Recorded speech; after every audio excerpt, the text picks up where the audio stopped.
أعوذ بالله من الشيطان الرجيم. بسم الله الرحمن الرحيم، والصلاة والسلام على أشرف الخلق محمد وعلى آله الطيبين الطاهرين. السلام عليكم أحبتي المشاهدين الأكارم ورحمة منه وبركات. حياكم الله ونلتقيكم وحلقة جديدة من البرنامج القرآني مع القرآن في محافظة جميلة ألا وهي محافظة ميسان. نلتقي مع ثلة طيبة من حفظة وأساتذة وقراء للقرآن الكريم، نرحب بهم أجمل ترحيب بدءا من الأستاذ السيد جعفر علوي، حياك الله. حياكم الله وبياكم. وكذلك الحافظ محمد الصادق، حياك الله. حياكم الله. وأيضا الأستاذ الكريم أحمد، حياك الله أستاذ أحمد. الله يبارك فيك أستاذ. إذن أحبتي المشاهدين الأكارم، نبتدئ على بركة الله تعالى ومع تلاوة جميلة بصوت القارئ السيد جعفر علوي، تفضل. أعوذ بالله من الشيطان الرجيم. بسم الله الرحمن الرحيم. والسابقون السابقون أولئك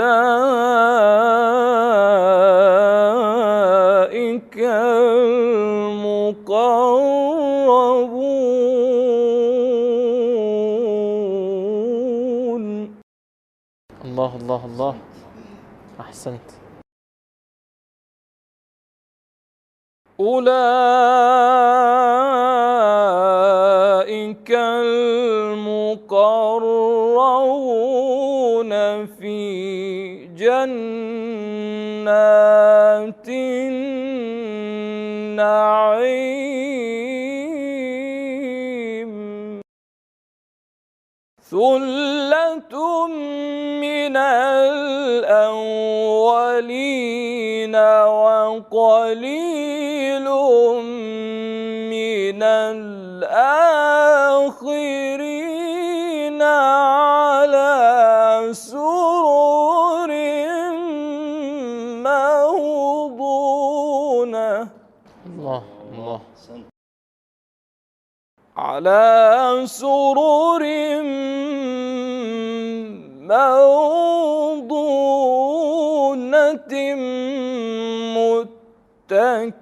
متكئين عليها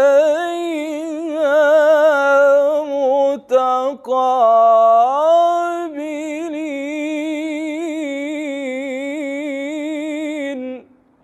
الله الله الله، أحسنت. متكئين عليها متقابلين.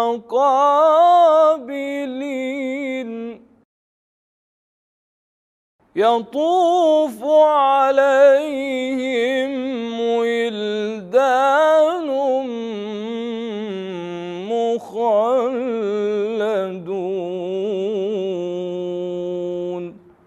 صدق الله العلي العظيم. صدق الله العلي العظيم. طيب الله أنفاسك على هذه التلاوة الجميلة. نرجو من الله سبحانه وتعالى أن يوفقك إن شاء الله لكل خير يا الله. إذن أحبتي المشاهدين الأكارم، بعد ما استمعنا إلى هذه التلاوة العطرة بصوت قارئنا الكريم السيد جعفر علوي، نبتدئ بالتعرف عن حياة كل ضيف في هذه الحلقة، بدءا من الأستاذ أحمد. حياك الله مرة أخرى في هذا البرنامج. نريد نعرف ونعرف المشاهدين الأكارم أنه كيف ابتدأت بطريق القرآن الكريم. أعوذ بالله من الشيطان الرجيم. بسم الله الرحمن الرحيم، وأفضل الصلاة وأتم التسليم على محمد الأمين وعلى آله الطيبين الطاهرين. اللهم صل على محمد.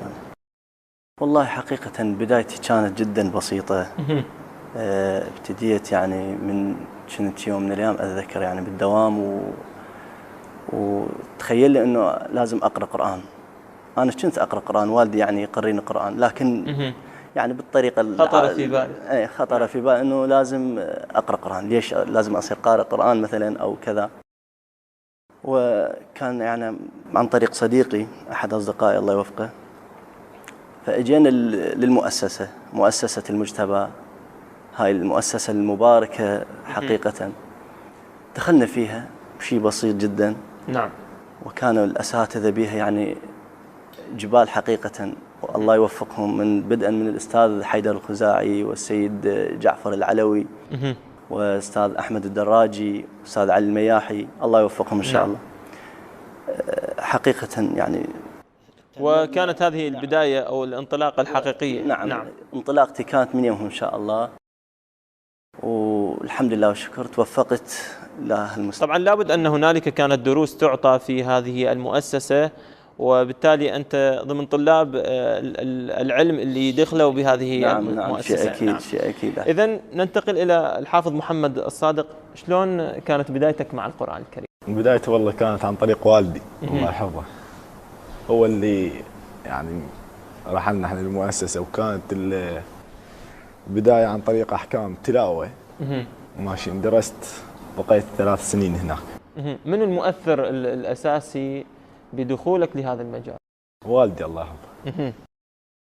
نسأل الله أن يحفظه. إذن هو البيت بصورة عامة والوالد هو التأثير أو المؤثر الرئيسي في هذا المجال والدخول إلى هذا المجال.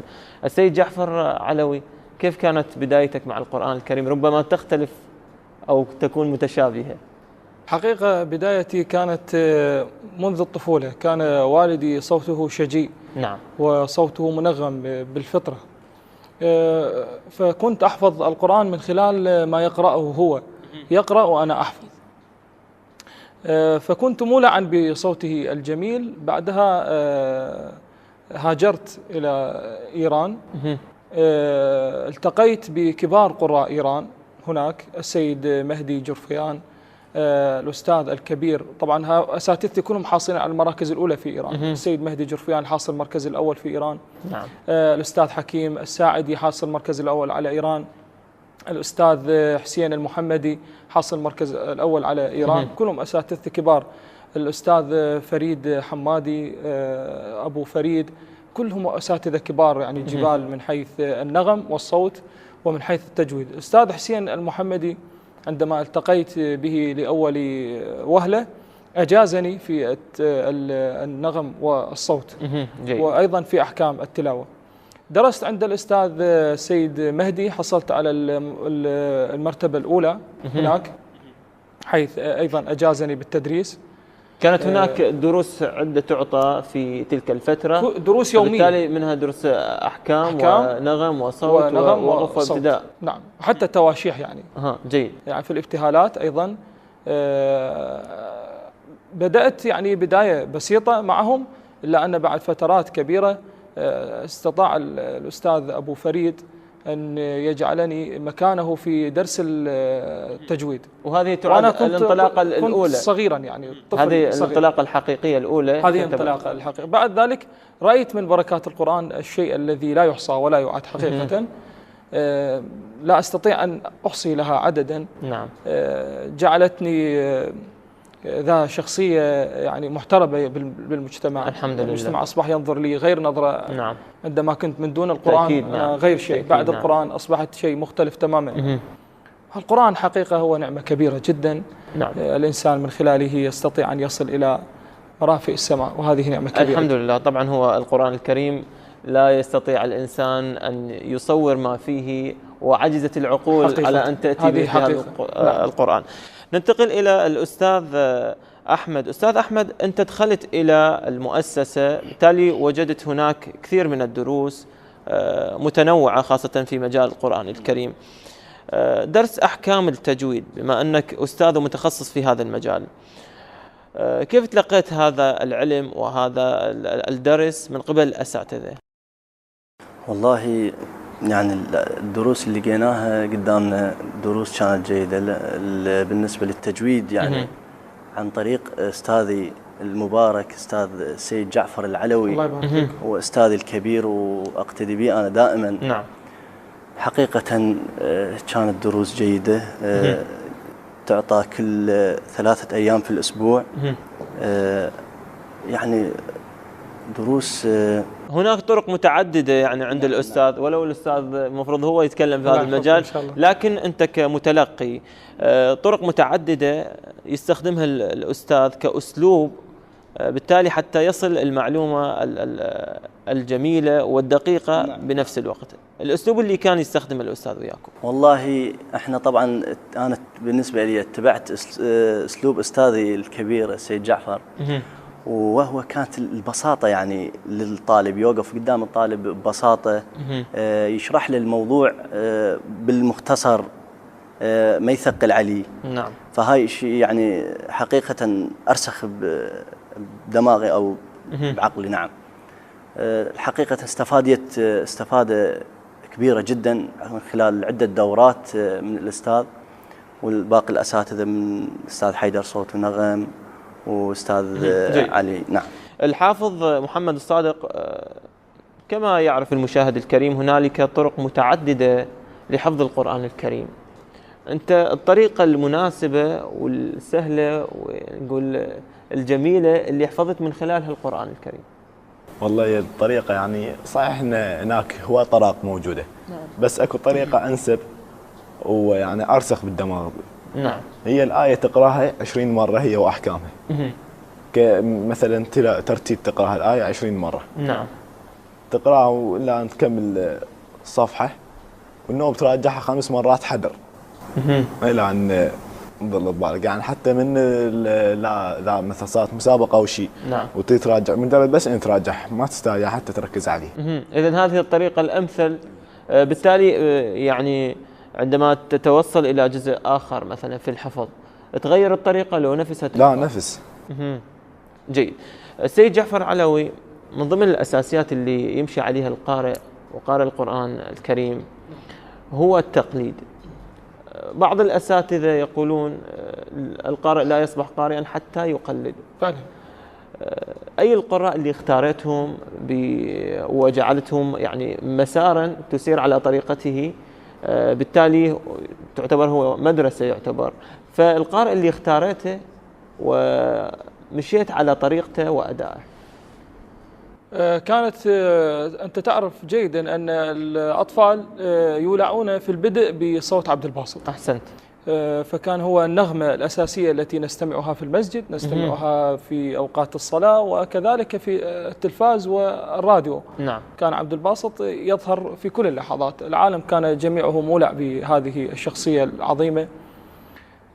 عندما كنت طفلا صغيرا كنت أستمع لهذا الشخص، لكن بعد ذلك عندما كان القراء المصريون يتوافدون إلى إيران، كانت هنالك قناة تسمى بشبكة شار المتخصصة بالقراءات القرآنية للقراء إيران الكبار.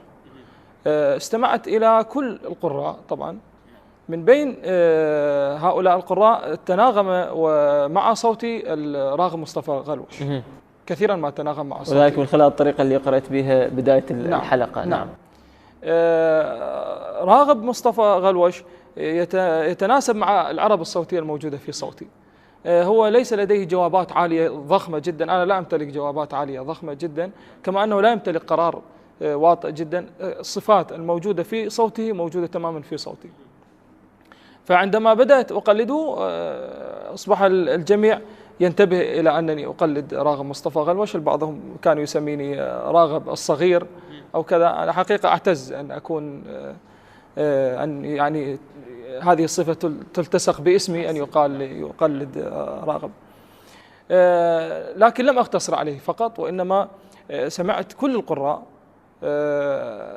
بدأت أخذ من الليثي شيء، لأن الليثي يعتبر ثائر على القراءة، ثائر على الصوت، ثائر على النغم، لا تحده حدود نغمية أو صوتية، هو يتجاوز الحدود والخطوط المرسومة للقراء. ولذلك هو الآن القارئ الأول حتى على تصنيف اليوتيوب، هو القارئ الأول على تصنيف اليوتيوب، وذلك بطريقته بطريقته يعني الثائرة في النغم.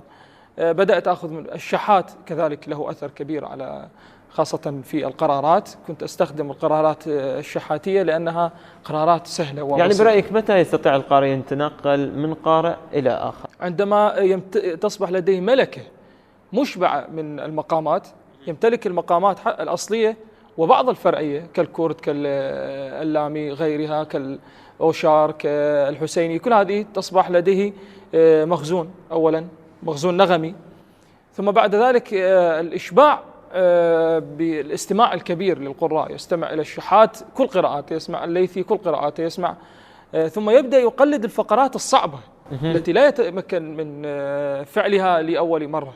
نعم. هذا عملية التقليد سوف ترسخ في ذهنك كم هائل من النغمات والأفرع. بعدها أنت عندما تقرأ سوف توظف هذه النغمات إلى صوتك. أحسن. عندما توظفها سوف تكون أنت صاحب مدرسة خاصة بك. لا يوجد قارئ لم يقلد. غلوش كان مقلدا لمصطفى اسماعيل. أحمد النعينع مقلد صرف يعني، وإن كانت لديه وأصبحوا مدارس، هؤلاء أصبحوا مدارس الآن كثير يقلد أحمد النعينع، لكنه ليس مدرسة، لكنه بالنتيجة أصبح إذا أردنا نذكر علما. الشحات محمد أنور، هو أيضا الشحات كان مقلدا يعني، الكل كان مقلد. إذن هذه قاعدة أساسية لا بد على القارئ، لا يمكن لأي قارئ أن يتخلى عن صفة التقليد، لأن صفة التقليد هي ثقافة تراكمية يستفاد منها الإنسان، ينتفع بها، ثم يوظف هذه الأشياء التي تعلمها لصالحه ويبدأ يقرأ بالنتيجة التي يحبها هو. أحسن، جزاك الله خير. أستاذ أحمد، الثقافة القرآنية في محافظة ميسان كيف تصف مدى انتشار هذه الثقافة؟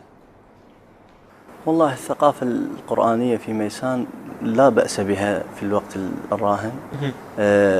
يعني الثقافة جيدة تقريبا، تقدر تقول مو جيدة جدا لكن جيدة الحمد لله، بفضل الجهود المبذولة من قبل الأساتذة اللي من كل الروابط، والحمد لله. يعني لابد أن هنالك أسباب لنشر هذه الثقافة أو ممن يعمل على نشر هذه الثقافة.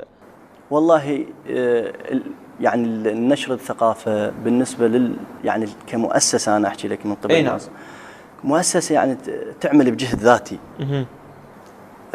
يعني فهذا يعني فشيء المفروض من الدولة أنه تدعم هاي المؤسسات، يعني دورات بفضل الله وجهود أساتذتي، يعني عدة دورات وطنية على مستوى العراق وعلى مستوى المحافظة بدعم ذاتي من قبل الأساتذة فقط، وهذا يعني فشيء مفرح جدا للقرآنيين، لكن المفروض أنه الدولة أنه شوي تنتبه لهالوضع هذا، يعني حتى ينهضون بالواقع القرآني.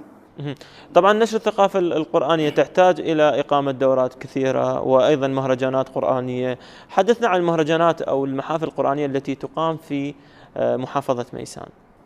والله المحافل والمهرجانات القرآنية يعني جيدة لحد الآن ومستمرة، خير وبركة يعني. جيد، نرجو من الله سبحانه وتعالى أن يوفق العاملين لنشر ثقافة القرآن الكريم في هذه المحافظة الكريمة. ننتقل إلى حافظنا الكريم. كما استمعنا في البدء إلى صوت وتلاوة القارئ السيد جعفر علوي، هنالك أيضا طرق في ترتيل أو تلاوة القرآن الكريم للحافظ. نريد نسمع ونشاوي لكن بصوتك. أعوذ بالله من الشيطان الرجيم.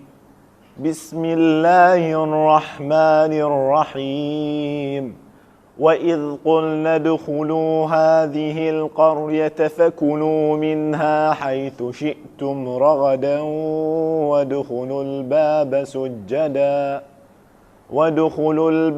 سجدا وقولوا حطة نغفر لكم خطاياكم وسنزيد المحسنين.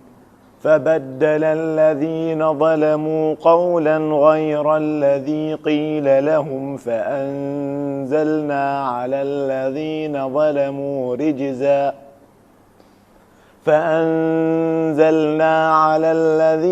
ظلموا رجزا من السماء بما كانوا يفسقون. وإذ استسقى موسى لقومه فقلنا اضرب بعصاك الحجر فانفجرت منه 12 عينا قد علم كل أناس مشربهم كلوا واشربوا من رزق الله ولا تعثوا في الأرض مفسدين. طيب الله أنفاسك، أحسنت طيب الله أنفاسك.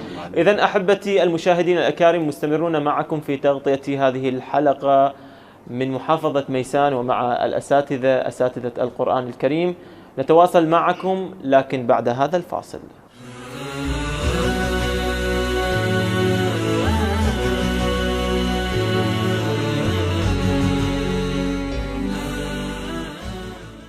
حياكم الله مجددا أحبتي المشاهدين الأكارم، ومع هذا البرنامج القرآني لنستمع إلى تلاوات جميلة بصوت ضيفنا العزيز الأستاذ السيد جعفر علوي.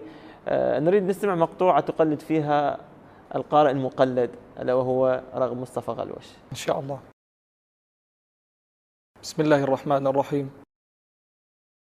لقد كان لكم في رسول الله أسوة حسنة لمن كان يرجو الله كان يرجو الله واليوم الآخر وذكر الله كثيرا.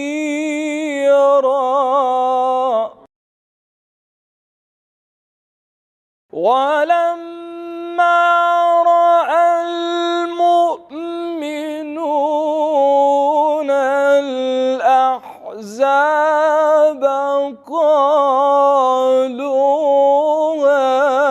هذا ما وعدنا الله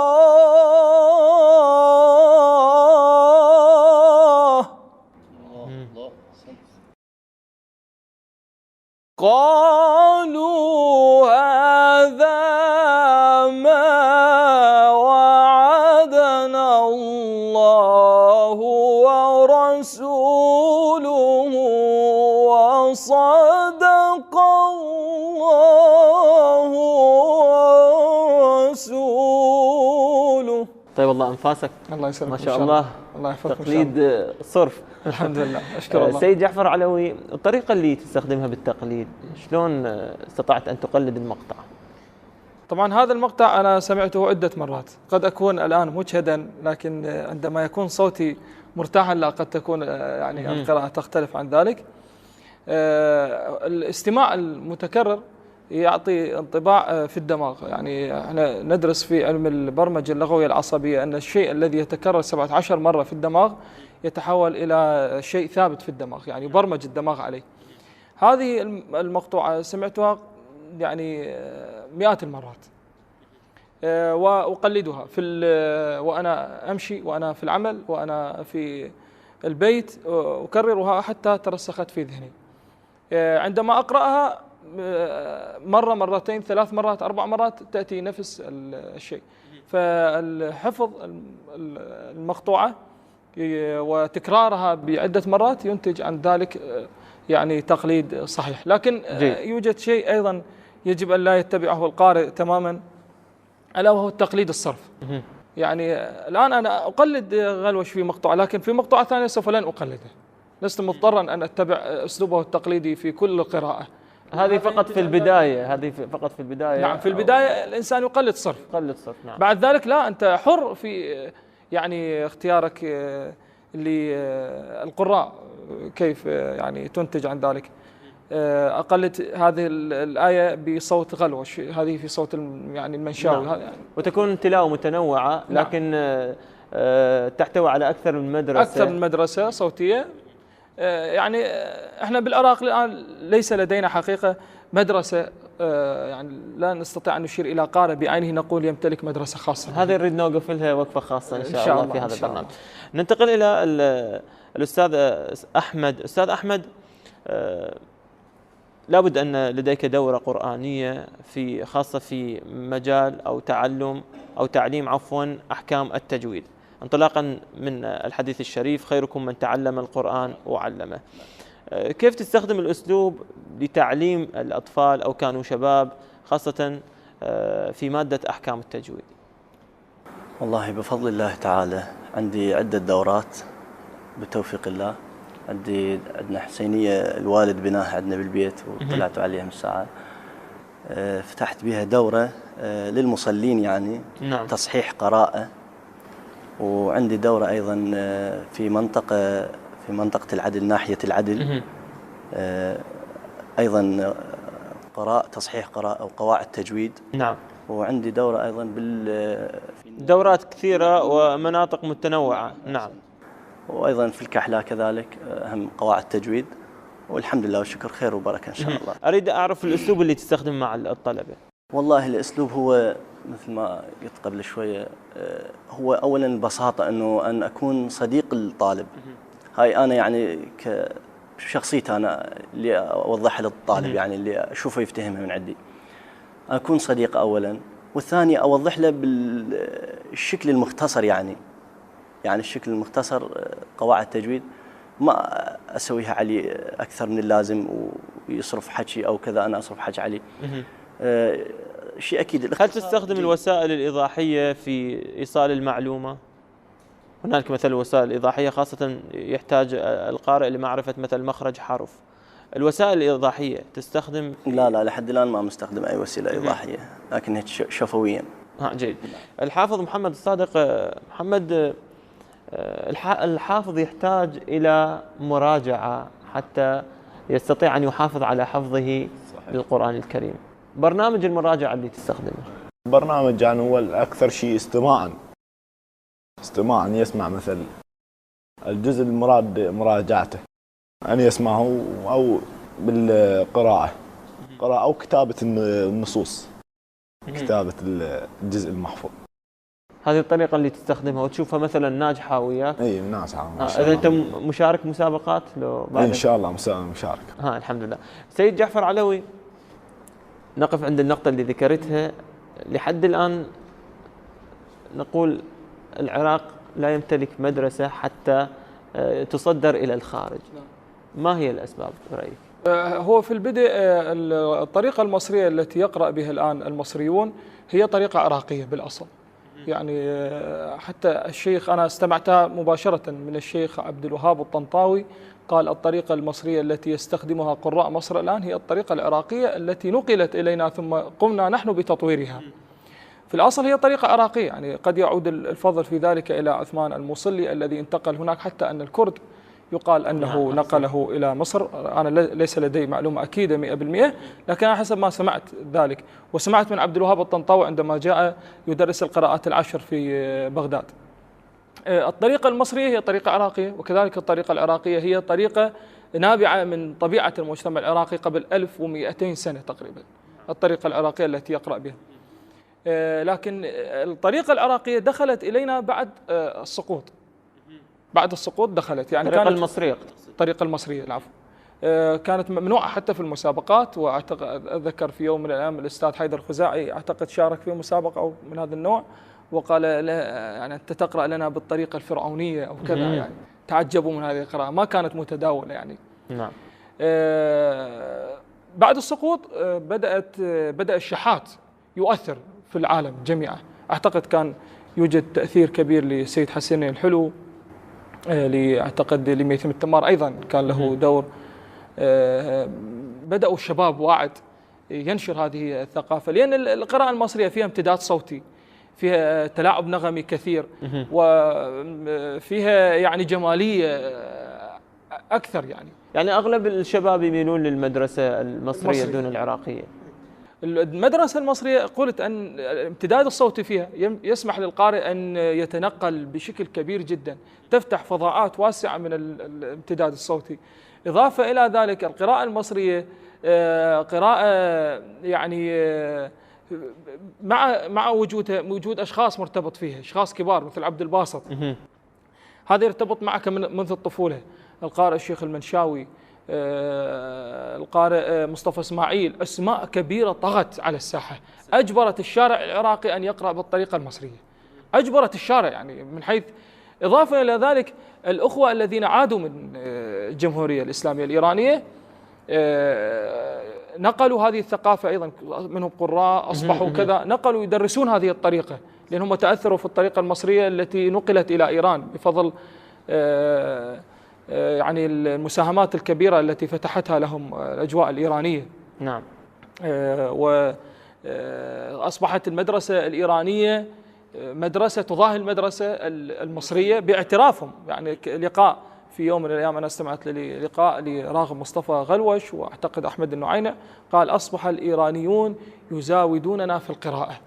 إيران استفادت استفادة ليست قليلة من القراء المصريين، ما عندهم مدرسة خاصة بهم إطلاقا، استفادوا من المدرسة المصرية، أسسوا إلى مدرسة الآن جديدة يحملها حامد شاكر نجاد ومحمود شاكر نجاد وطوسي وغيره، أصبحوا يمثلون مدرسة خاصة بهم المدرسة الإيرانية، وأصبح يقلدون، أصبح هنالك في نيجيريا من قبل كثير من القراء في القرن الأفريقي هنالك من يقلد حامد شاكر نجاد الآن موجودين، حتى موجود عندنا في وحتى في العراق أصبح هنالك من يقلد العرب الصوتية والارتفاعات والقرارات الموجودة في الصوت، بدأوا يتأثرون بالمدرسة الإيرانية. احنا بدأنا نتأثر عبر المدرسة الإيرانية بالعراق. يعني إيران كانت لها فضل حقيقة كبير خلانا نتأثر بالقراء المصريين، والشخصيات اللي عادت من إيران للعراق ربما كان لها أثر. الضغوط اللي مستخدمة في زمن النظام البائد اللي ما خلت يفرض القراءة العراقية. أحسن، ولا يوجد مثلا هنالك من يدرس الطرق الأخرى ربما، وبالتالي التقييد أصلا كان قارئ القرآن مراقب ومقيد، وقد إذا قرأ بالطريقة المصرية يحذف من المسابقة كما يعني، أو أصلا هي ليست متعارفة، بل البعض كان يراها غناء وهنالك من حرمها أصلا. بعض يقول أن عبد الباسط لا يجوز سماعه، يعني وصل الحد إلى التحريم هذه القراءة، لكن في طبيعة الحال انفتح المجال لها وأصبحت تتسع، وأصبحت المسابقات لا تقام إلا بالطريقة المصرية. أستاذ أحمد، حدثنا عن برامج اللي تقومونها كمؤسسة، مؤسسة المجتبى للعلوم القرآنية هذه في محافظة ميسان، شنو البرامج اللي تقيمونها؟ والله البرامج اللي جاي يعني قامت البرامج يعني عدة دورات على مستوى العراق، يعني اعتقد 3 دورات على مستوى العراق وعدة دورات على مستوى الميسان، ولا زالت التدريس قائم بها، يعني كتدريس يعني ماشي التدريس، لكن الدورات اللي جاي تفتحها المؤسسة بفضل الله وفضل جهود الأساتذة الموفقين، دورات الحمد لله خير من الله سبحانه وتعالى، ويعني دورات يعني بنخص يعني هاي الدورات اللي دورات في الصوت وفي نعم النغم. طبعا دورة متكاملة من صوت ونغم، أحكام التجويد، حفظ، السيرة النبوية، هواي يعني بها طرق. نعم جيد. الحافظ محمد الصادق، أجمل النغمات اللي تقرأ بها دائما؟ بيات. خلينا نستمع للبيات أو الصبا، أنت تختار. بالتجويد إن شاء الله، في الترتيل أو التجويد. أعوذ بالله من الشيطان الرجيم، بسم الله الرحمن الرحيم، الحمد لله رب العالمين، الرحمن الرحيم، مالك يوم الدين، إياك نعبد وإياك نستعين، اهدنا الصراط المستقيم، صراط الذين أنعمت عليهم غير المغضوب عليهم ولا الضالين، صدق الله العلي العظيم. أحسن، طيب الله أنفاسك. هم تأخذ دروس في النغم والصوت أنت كحافظ؟ أنا والله يعني قلت أكمل حفظ يا الله أنتقل للنغم. جيد. السيد جعفر علوي، طبعا كثير من الأسئلة ودي في هذا البرنامج أن أطرحها، لكن الوقت لا يسمح بذلك. سيدنا، كيف تتعامل مع النص القرآني في تلاوتك في المحافل القرآنية؟ الحقيقة النص القرآني يجب التعامل معه وفق البيان الموجود في داخل الآية. قد تكون الآية فيها من الحزن ما يستوجب على القارئ أن يقرأ بحزن، كما يطلق على القارئ أنه المفسر الصوتي، هو بصوته يفسر. يعني ذكر مثلا لمصطفى إسماعيل عندما قرأ وزاده بسطة في العلم والجسم. جسد جسم طالوت بصوته، بحيث المستمع لم يكن يفهم بعض الآيات سيفهمها من خلال الصوت. عندما تصور له هو قد لا يفهم حقيقة اللغة العربية مثلا، لكن أنت عندما تقرأ هذه الآيات بحزن سوف يشعر أن هنا يوجد موقع فيه من الحزن. عندما تقرأ آية بمقام الرست أو العجم سوف يفهم أن هذا المكان هو مفرح، هذا المكان جميل. هو عبارة عن عازف، والقرآن عبارة عن مقطوعة صوتية هو يعزف عليها. يعني كما يقول هنتنت الموسيقار الألماني الكبير، يقول أن القرآن سلم موسيقي واحد لا يقبل الزيادة ولا النقيصة. هو القرآن مموسق بحد ذاته. أنت ما عليك إلا أن تركز على الآيات الحزينة توظفها بصوتك بشكل حزين، الآيات المفرحة توظفها بشكل مفرح، سوف تخرج بلوحة جميلة. طبعا الموسيقار محمد عبد الوهاب أراد أن يلحن القرآن وعرض ذلك على الأزهر رفض، وحسن ما فعل. يعني عندما رفضوا كان شيء جيد. لماذا؟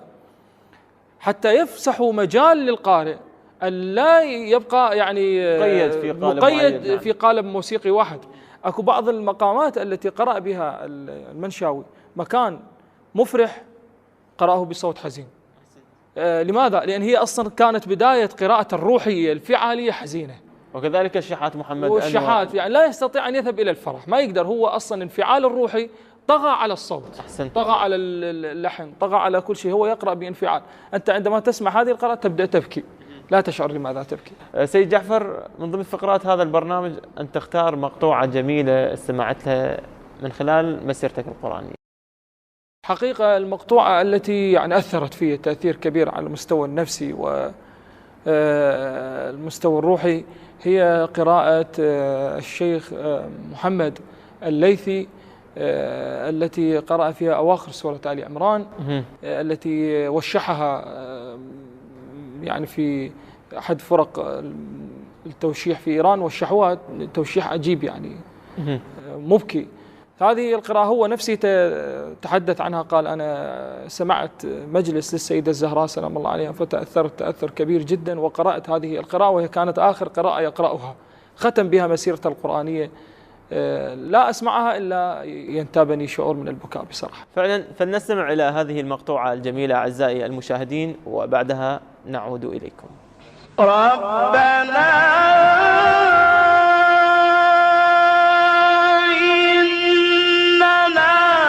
سمعنا مناديا ينادي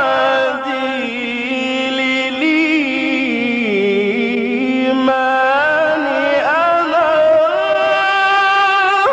آمنوا بربكم فآمنا.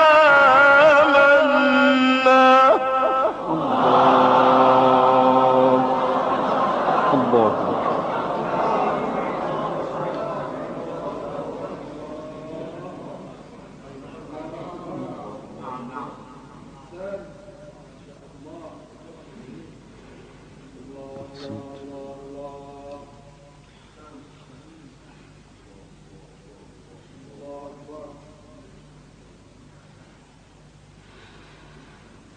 ربنا فاغفر لنا ذنوبنا وكفر عنا سيئاتنا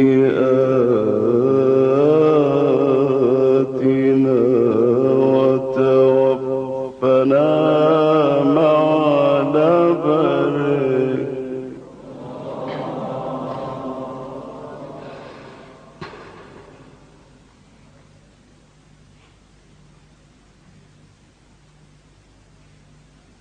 ربنا فاغفر لنا ذنوبنا وكفر عنا سيئاتنا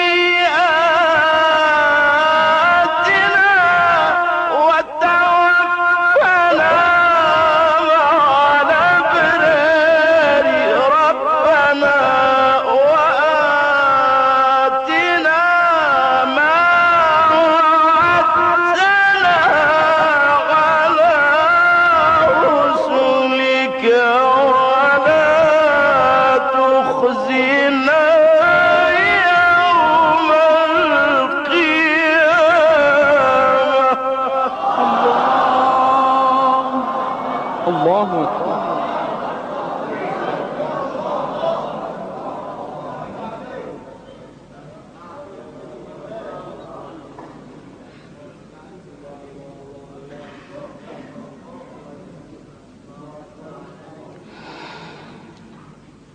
ولا تخزنا يوم القيامة إنك لا تخلف الميعاد.